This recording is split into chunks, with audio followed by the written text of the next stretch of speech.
এত বড় ধোঁকা খাবো সত্যি ভাবি নাই, কারণ এত বড় ধোঁকা আমি আর কখনো খাইনি। ও আমাকে ফোন দিয়ে হঠাৎ করেই বলছিল যে তোমার জন্য সারপ্রাইজ গিফট আছে, আর রাতে আমি তোমার জন্য অনেকগুলো পার্সেল নিয়ে আসছি। তো এটা প্রথম না যে ও আমাকে না বলে গিফট আনছে, এর আগেও অনেক গিফট আনছে আর সেগুলো আমার পছন্দেরই। তো এইবারকে আমি সত্যি অবাক হয়েছিলাম, কারণ এতগুলো গিফট একসাথে আনছে।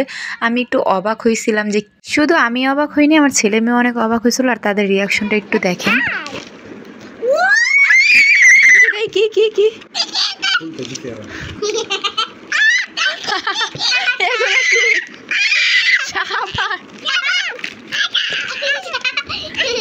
এগুলা সারপ্রাইজ গিফট।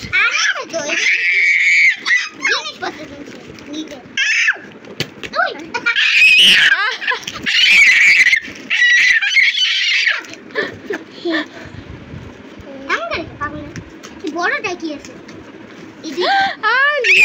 শুধু আমি অবাক হইনি, সাথে আমার ছেলে মেয়েও অবাক হয়ে গেছে, খুশিতে তো লাফাইতেছিল। আর আমার ছোট ছেলে তো অনেক খুশি ছিল, ও তো বুঝতেই পারে না যে ওর বাবা কি নিয়ে আসছে। ও তো ভাবছে যে কার্টুন ভরা, মনে ওর বাবা চকলেট বিস্কুট নিয়ে আসছে। সত্যি কথা বলতে আমি সত্যি এটা এক্সপেক্ট করিনি। আমি সত্যি ভাবছিলাম যে ও আমার জন্য সত্যি কিছু সারপ্রাইজ গিফট এনেছে। তো এটা দেখে আমি সত্যি অনেক অবাক হয়েছি, তবে খুশিও হয়েছি। আর ও বলতেছিল যে এগুলো তোমার 6 মাসের বাজার, 6 মাস আমার আর ক্যান ক্যান ক্যান ক্যান করবা না। তো এইখানে মানে এই সংসারের জিনিস দেখে আমি সত্যি হাসতেছিলাম, আর কি বলবো।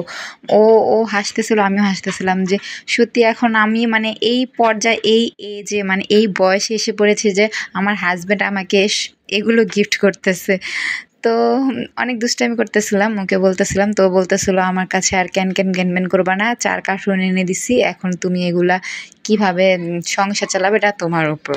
আবারও এটাই প্রমাণ হয়ে গেল যে ছেলেরা বিয়ের পর একেবারে আনরোমান্টিক হয়ে যায়। আমার হাজব্যান্ডও ঠিক তাই। ও আমাকে এখানে শাড়ি, গয়না, ফুল, চকলেট এগুলা গিফট না দিয়ে ও আমাকে কয়েল, ভিম বার, সাবান, হুইল পাউডার এগুলা গিফট করতেছে। তো যাই হোক, গিফট তো গিফটই, গিফট সেটা সাংসারিক জিনিস হোক বা পার্সোনাল কোনো গিফট, তা আমার কাছে খুব ভালো লাগছে। আমার হাজব্যান্ড আমাকে এই গিফটগুলো দিচ্ছে, কারণ এগুলো তো আমার সংসারের কাজেরই জিনিস, এগুলো তো আমার লাগবেই।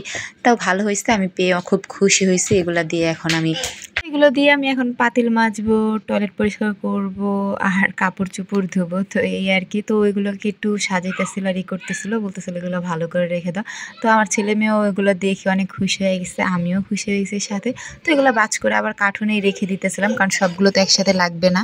ভালোই হয়েছে, এখন আর ক্যান ক্যান ঘ্যান ঘ্যান করতে হবে না হাজব্যান্ডকে, যে এটা শেষ ওটা শেষ, এটা এনে দাও এটা এনে দাও। এখন 6 মাসের বাজার একবারে এনে দিছে, এখন আমি একদম নিশ্চিন্তে থাকতে পারবো। তো এই তো ছিল আজকের ভিডিও। কার কাছে কেমন লাগছে কমেন্ট করে জানাবেন।